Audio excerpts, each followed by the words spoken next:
Welcome to I four education. So നമ്മുടെ CUET UG ക്ലാസ്സസുമായിട്ട് ഇങ്ങനെ പോയിക്കൊണ്ടിരിക്കുകയാണ്. CUET UGയിൽ നമ്മൾ ജനറൽ നോളജ് ആണ് ഇപ്പോൾ എടുത്തുകൊണ്ടിരിക്കുന്നത്. അപ്പോൾ നമ്മൾ ബുക്സ് ആൻഡ് ഓതേഴ്സ് എന്ന് പറഞ്ഞൊരു ടോപ്പിക്ക് കഴിഞ്ഞ ക്ലാസ്സിൽ ഡിസ്കസ് ചെയ്തിട്ടുണ്ടായിരുന്നു. അതിലൊരു 10 ഇമ്പോർട്ടൻ്റ് ആയിട്ടുള്ള ക്വസ്റ്റ്യൻസ് നമ്മൾ ഡിസ്കസ് ചെയ്ത് കഴിഞ്ഞു.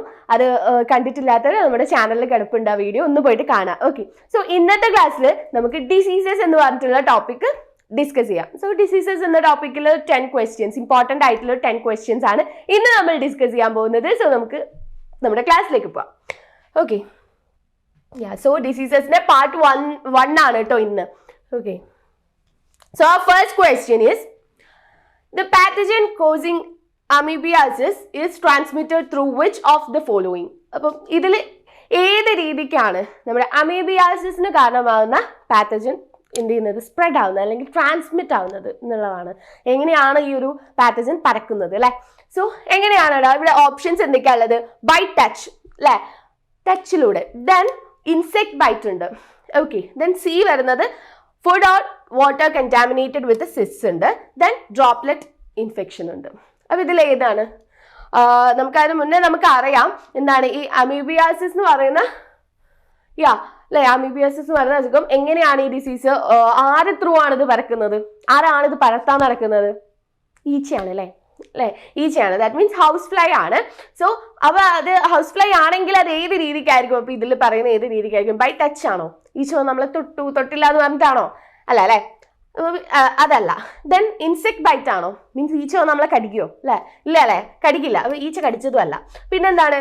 Food or water contaminated with cess ആണോ? അതാവാൻ സാധ്യത ഉണ്ട് അല്ലെ. പിന്നെ അടുത്ത ഓപ്ഷൻ ഒന്ന് നോക്കുക, ഡ്രോപ്ലെറ്റ് ഇൻഫെക്ഷൻ. പിച്ചി, അങ്ങനെ അല്ലല്ലോ. നമ്മൾ ഈച്ച നമ്മളെ മൊത്തം തുമ്മിയിട്ടാണോ? അങ്ങനെയൊന്നും അല്ല. ഈച്ചയുടെ എന്താ പറയാ ബോഡി ഫ്ലൂയിഡ്സ് വഴി അങ്ങനെ ഒന്നും അല്ല. സോ അതും അല്ല. പിന്നെ എന്താണ്? അപ്പൊ എങ്ങനെയാണ്? ഇത് തന്നെയാണ് അല്ലെ, നമുക്ക് ചാൻസ് തോന്നിയ സംഭവം തന്നെ. എങ്ങനെയാണ്? Food or water contaminated with സിസ് അല്ലെ. അപ്പം നമുക്കറിയാം ഈച്ച വന്നിരുന്ന ഭക്ഷണം, വെള്ളം, ഇതൊക്കെ ത്രൂ തന്നെയാണ് അല്ലെ. സോ അമീബിയാസിസ് പാത്തജൻ എങ്ങനെയാണ് ട്രാൻസ്മിറ്റ് ആവുന്നത്? Food or water contaminated with സിസ്. ഓക്കെ, സോ നമ്മൾ നമ്മുടെ ഫസ്റ്റ് ക്വസ്റ്റ്യൻ പഠിച്ചു ആൻഡ് അത് ക്ലിയർ ആണെന്ന് വിചാരിക്കുന്നു. നമ്മൾ നമ്മുടെ സെക്കൻഡ് ക്വസ്റ്റ്യനിലേക്ക് പോവാം അല്ലെ. സോ ആ സെക്കൻഡ് ക്വസ്റ്റ്യൻ ഇസ്, ഞാൻ അവിടെ ഓപ്ഷൻ കൊടുത്തിട്ടുണ്ടായിരുന്നു നിങ്ങൾക്ക് ഇങ്ങനെ പറയാൻ പറ്റുമോ നോക്കാൻ വേണ്ടിയിട്ട്. അത് ഞാൻ പറഞ്ഞില്ല അല്ലെ, ഞാൻ കാണിച്ചില്ല നിങ്ങളത്. Okay, so anyway antigens R present dash.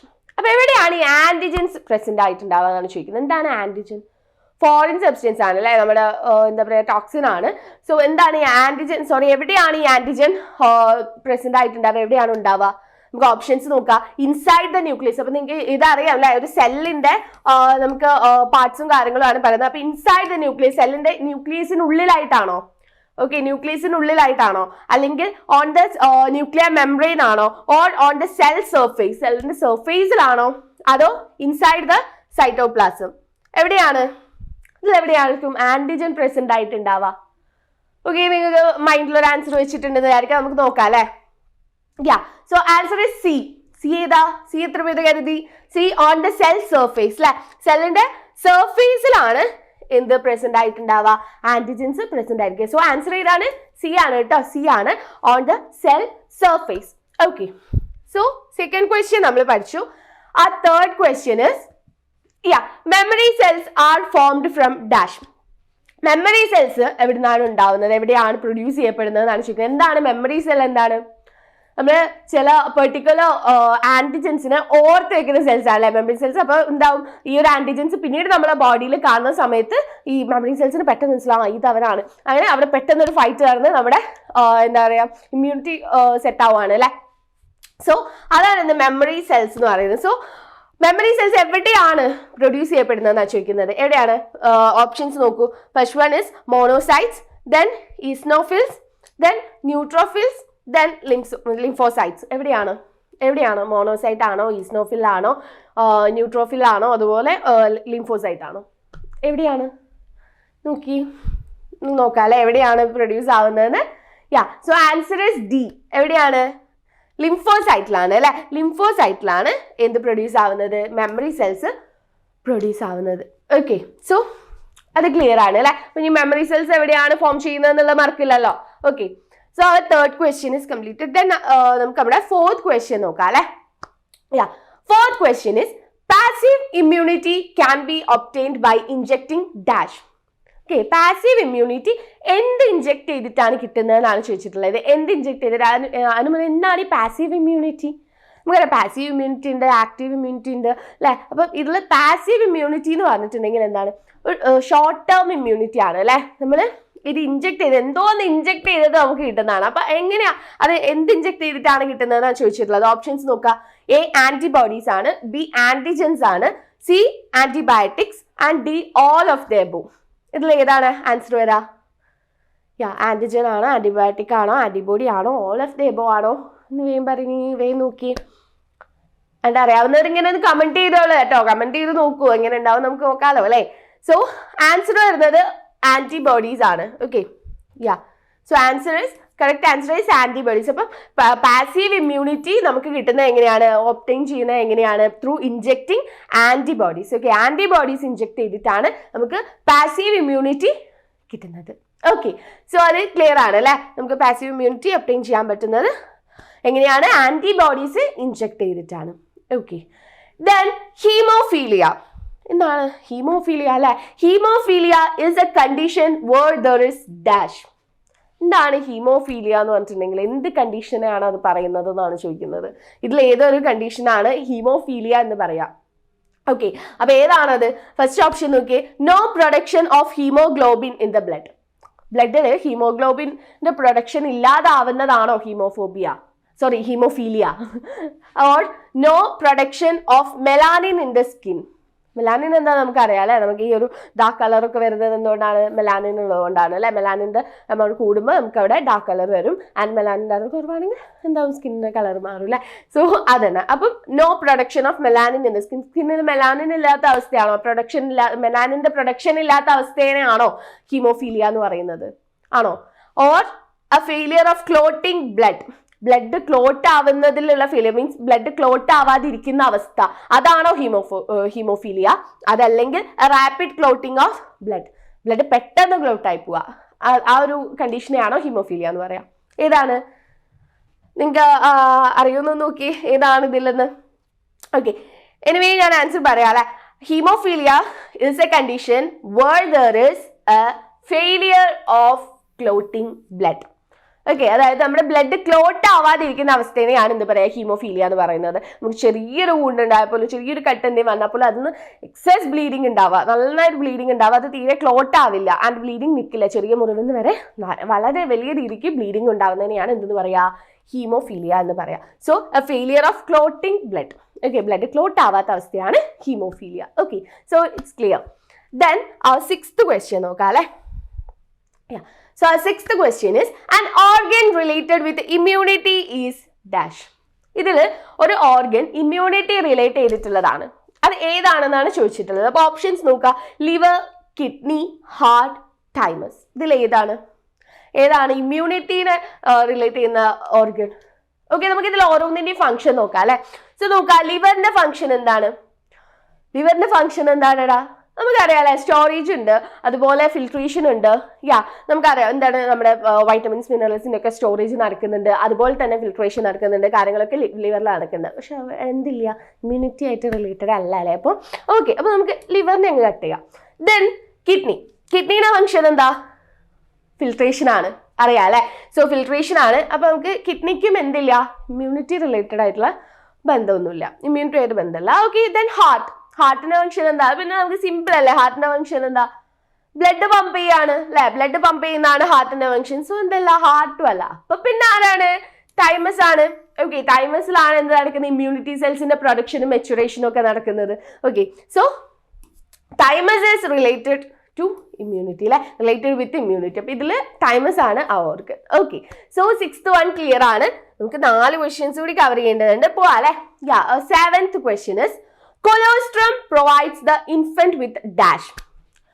കൊളോസ്ട്രം എന്താണ് ഇൻഫൻറ്റിന് കൊടുക്കുന്നത്? എന്താണ് ഒരു യൂസ് അല്ലെ? കൊളോസ്ട്രം എന്താണ്? അതിന് മുന്നേ കൊളോസ്ട്രം മീൻസ് ബ്രസ്റ്റ് മിൽക്ക് ആണ്. ദാറ്റ് മീൻസ് ഡെലിവറി കഴിഞ്ഞിട്ട് അതുണ്ടാകുന്ന ആദ്യത്തെ ബ്രസ്റ്റ് മിൽക്ക് ഉണ്ടല്ലോ, അത് എന്താണ് ഈ ഒരു ബേബിക്ക് കൊടുക്കുന്നത് അല്ലെങ്കിൽ ഇൻഫൻറ്റിന് കൊടുക്കുന്നതാണ് ചോദിക്കുന്നത്. ഏത് ഇമ്മ്യൂണിറ്റി ആണ് ഇതിൽ നോക്കി? ഓട്ടോ ഇമ്മ്യൂണിറ്റി ഉണ്ട്, പാസീവ് ഇമ്മ്യൂണിറ്റി ഉണ്ട്, ആക്റ്റീവ് ഇമ്മ്യൂണിറ്റി ഉണ്ട്, ഇന്നേറ്റ് ഇമ്മ്യൂണിറ്റി ഉണ്ട്. ഇതിൽ ഏതായിരിക്കും?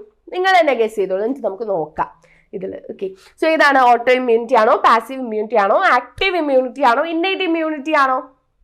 ഇങ്ങനെ നിങ്ങൾ മൈൻഡിലൊരു ആൻസർ കണ്ടിട്ടുണ്ടെന്ന് വിചാരിക്കുന്നു. അത് ഇതാണോ എന്ന് നോക്കിയേ.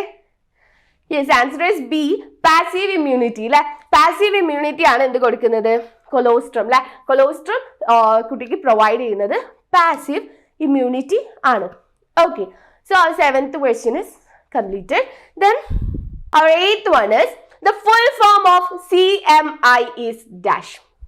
CMI യുടെ full form ഇതിൽ ഇത് ഒന്നാണ്. എന്താണ് ഓപ്ഷൻസ് നോക്കിയേ. സെൽ മീഡിയം ഇമ്മ്യൂണോഗ്ലോബുലിൻ ഉണ്ട്, then സെൽ മീഡിയേറ്റ് ഇമ്മ്യൂണിറ്റി ഉണ്ട്, ദെൻ സിസ്റ്റ് മാർക്ഡ് ഇൻഫെക്ഷൻ ഉണ്ട്, സെല്ലുലാർ മീഡിയം ഇൻഫെക്ഷൻ ഉണ്ട്. നിങ്ങൾക്ക് അറിയില്ല 4 ഫുൾ ഫോംസ് ഉണ്ട്, ഒക്കത്തിലും CMI ആണ് ഉള്ളത്. അപ്പോൾ ഏതാണ് ഇതിനകത്ത് കറക്റ്റ് ആയിട്ടുള്ള ഫുൾ ഫോം ഓഫ് CMI ഏതാണ്? നോക്കിയേ, ഇവിടെ നോക്കിയേ. സെൽ മീഡിയം ഇമ്മ്യൂണോഗ്ലോബുലിൻ ആണോ, അല്ലെങ്കിൽ സെൽ മീഡിയേറ്റ് ഇമ്മ്യൂണിറ്റി ആണോ, സിസ്റ്റ് മാർക്ഡ് ഇൻഫെക്ഷൻ ആണോ, സെല്ലുലാർ മീഡിയം ഇൻഫെക്ഷൻ ആണോ? ഏതാണ് CMIയുടെ ഫുൾ ഫോം? ഞാൻ പറയാം അല്ലേ, ഏതാണ്? Cell മീഡിയേറ്റ് immunity. ഓക്കെ, അപ്പൊ full form of CMI is cell mediated immunity. Okay, cell mediated immunity. Okay, അത് പഠിച്ചല്ലോ, ഇനി മാർക്കണ്ട കേട്ടോ. So 9th question. Our 9th question is antibodies present in colostrum which protect the newborn from certain diseases is of dash. അപ്പോൾ നമ്മുടെ കൊളോസ്ട്രത്തിലുള്ള antibodies ഏത് type ആണെന്നാണ് ചോദിക്കുന്നത്. അപ്പോൾ question കുറച്ച് ലെങ്തി ആണ്. ദാറ്റ് മീൻസ് കൊളോസ്ട്രം, ഇവിടെ കൊളോസ്ട്രത്തിന്റെ ഫംഗ്ഷനാണ് പറഞ്ഞത് അല്ലേ. നിങ്ങൾ ഈ ആൻസർ നോക്കണ്ട കേട്ടോ. മീൻസ് നിങ്ങൾക്ക് തോന്നും മിസ് ബി അല്ലേ പറഞ്ഞത്, പിന്നെ ഇവിടെ എന്താ C കാണുന്നത് വിചാരിക്കേണ്ട. അത് C അല്ല, സ്ലൈഡിൽ ചെറിയ പ്രശ്നം വന്നാൽ അല്ലേ, സോറി, B ആണ് കേട്ടോ. Okay, so it's B. And 9th question is antibodies present in colostrum which protect the newborn from certain diseases is of dash. വലിയ ക്വസ്റ്റ്യൻ ആണ്. സോ എന്താണ് ചോദിച്ചിട്ടുള്ളതെന്ന് വെച്ചിട്ടുണ്ടെങ്കിൽ നമ്മുടെ കൊളോസ്ട്രത്തിലുള്ള ആന്റിബോഡീസ് ഏത് ടൈപ്പ് ആണെന്നാണ് ചോദിച്ചിട്ടുള്ളത്. ഓക്കെ, ഏത് ടൈപ്പാണ് നോക്കിയേ. ഇവിടെ കുറച്ച് നീളത്തിലുള്ള ക്വസ്റ്റ്യൻ ആണ്. ഇവിടെ ഇതൊക്കെ എന്താ പറയുന്ന കൊളോസ്ട്രത്തിന്റെ ഇത് പറയുന്നതാണ് കേട്ടോ, ഫംഗ്ഷൻ പറയുന്നതാണ്. എന്താണ്? Colostrum which protect the newborn from certain diseases അല്ലെ. ചില ഡിസീസസ് എന്ത് ചെയ്യുന്നുണ്ട്? ന്യൂ ബോണിനെ പ്രൊട്ടക്ട് ചെയ്യുന്നതാണ്. നമ്മൾ പറഞ്ഞു പാസീവ് ഇമ്മ്യൂണിറ്റി പ്രൊവൈഡ് ചെയ്യുന്നുണ്ട് അല്ലെ കൊളോസ്ട്രം, അതാണ് അവിടെ പറഞ്ഞത്. ക്വസ്റ്റ്യൻ എന്താണെന്ന് വെച്ചാൽ antibodies present in this colostrum is of dash type. ഏതോ ഒരു ടൈപ്പ് ആണ്. ഇതിൽ ഏത് ടൈപ്പാണ് നോക്കിയേ. IgG ടൈപ്പ് ഉണ്ട്, IgA ടൈപ്പ് ഉണ്ട്, IgD ടൈപ്പ് ഉണ്ട്, IgE ടൈപ്പ് ഉണ്ട്. ഇതിൽ ഏതാണ്? Of course we know IgA type ആണ് അല്ലെ. IgA ടൈപ്പ് ആണ് എന്ന് പറയുന്നത് കൊളോസ്ട്രത്തിലുള്ള ആന്റിബോഡീസ്. ഓക്കെ, സോ നമ്മൾ 9th one ക്ലിയർ ആണ്. നമുക്ക് നമ്മുടെ ലാസ്റ്റ് ക്വസ്റ്റ്യനിലേക്ക് പോവാം അല്ലെ. നമ്മുടെ 10th ക്വസ്റ്റ്യനിലേക്ക് പോവാം. HIV that causes AIDS first starts destroying dash. നമുക്കറിയാം ഹ്യൂമൻ ഇമ്മ്യൂണോ ഡെഫിഷ്യൻസി വൈറസ് ആണ് HIV, ആൻഡ് അത് ഇതിൽ ഏത് പാർട്ടിനെയാണ് അല്ലെ, ഏത് പാർട്ടിനല്ല ഏതിനെയാണ് ഇതിൽ ഫസ്റ്റ് ഡിസ്ട്രോയ് ചെയ്യുന്നത്, ഏതിനെയാണ് ഇതിൽ ആദ്യം നശിപ്പിക്കാൻ തുടങ്ങുന്നത് എന്നാണ് ചോദിക്കുന്നത്. ഓക്കെ, ഏതിനെയാണ്? ഇവിടെ ഹെൽപ്പർ T ലിംഫോസൈറ്റ്സ് കൊടുത്തിട്ടുണ്ട്, B ലിംഫോസൈറ്റ്സ്, ല്യൂക്കോസൈറ്റ്സ്, ത്രോംബോസൈറ്റ്സ് ആണുള്ളത്. അപ്പൊ ഇതിൽ ഏതിനെയാണ് ഈ ഹ്യൂമൻ ഇമ്മ്യൂണോ ഡെഫിഷ്യൻസി വൈറസ് നമ്മുടെ HIV കാരണമാകുന്ന എയ്ഡ്സിന് കാരണമാകുന്ന ഹ്യൂമൻ ഇമ്മ്യൂണോ ഡെഫിഷ്യൻസി വൈറസ് ഏതിനെയാണ് ആദ്യം നശിപ്പിക്കാൻ തുടങ്ങുന്നത്? ഏതിനെയാണ് നോക്കി? ഹെൽപ്പർ T ലിംഫോസൈറ്റ്സിനെയാണ് കേട്ടോ. ഹെൽപ്പർ T ലിംഫോസൈറ്റ്സിനെയാണ് ആദ്യം നമ്മുടെ HIV എന്ത് ചെയ്യുന്നത്? പോയിട്ട് ചൊറിയുന്നത് അല്ലെ. സോ എനിവേ പോയിട്ട് നശിപ്പിക്കുന്നത്. Okay, so that's all for today's session. And നിങ്ങൾക്ക് പിന്നെ നമ്മൾ ക്വസ്റ്റ്യൻസ് ആണ് ഡിസ്കസ് ചെയ്തിട്ടുള്ളത് അല്ലെ ഡിസീസസിൽ. ഓക്കെ, സോ അതല്ലാതെ നിങ്ങൾക്ക് ഡിസീസസിന്റെ ക്ലാസ് കാര്യങ്ങൾ വേണമെങ്കിൽ നിങ്ങൾക്ക് നമ്മുടെ കോഴ്സിൽ ജോയിൻ ചെയ്യാവുന്നതാണ്. നമ്മൾ CUT UGയുടെ ജനറൽ പാർട്ടിന്റെ കോച്ചിങ് സ്റ്റാർട്ട് ചെയ്തിട്ടുണ്ട്. സോ അഡ്മിഷൻ ഓപ്പൺ ആണ്. നമുക്ക് വരുന്നത് 799 മാത്രമാണ്. ഓക്കെ, നിങ്ങൾക്ക് ആ ഒരു 799 എന്തൊക്കെയാണ് നമ്മൾ പ്രൊവൈഡ് ചെയ്യുന്നത് നോക്കിയാൽ 1-to-1 മെന്ററിംഗ് ഉണ്ട്, ആൻഡ് നിങ്ങൾക്ക് ഒരു proper study plan. Okay, proper study plan നിങ്ങൾക്ക് തരുന്നുണ്ടായിരിക്കും. PYQ discussions, mainly PYQ discussions ഉണ്ടാവും, and live class and recording ഉണ്ടാവും, റെക്കോർഡഡ് ക്ലാസ്സസ് ഉണ്ടായിരിക്കും. അതുപോലെ ഡെയിലി ടെസ്റ്റ് ഉണ്ട്, ദെൻ വീക്ക്ലി പ്രാക്ടീസ് ടെസ്റ്റും അതുപോലെ തന്നെ മെഗാമോക്ക് ടെസ്റ്റും ഉണ്ടായിരിക്കും. ഇത്രയും അധികം പാക്കേജ് വെറും 799 നിങ്ങൾക്ക് വേറെ എവിടെയും കിട്ടില്ല. ഓക്കെ, നമ്മൾ ഉറപ്പ് പറയാണ് എവിടെയും കിട്ടില്ല. സോ എന്ത് ചെയ്യാം, നിങ്ങൾക്ക് നമ്മുടെ കൂടെ ജോയിൻ ചെയ്ത് നല്ല രീതിക്ക് തന്നെ നിങ്ങളുടെ പ്രിപ്പറേഷൻസ് മുന്നോട്ട് കൊണ്ടുപോകാൻ പറ്റും. ഓക്കെ, സോ നന്നായിട്ട് തന്നെ പഠിക്കുക, നല്ല രീതിക്ക് തന്നെ പ്രിപ്പയർ ചെയ്യുക. Okay, happy learning. ബൈ.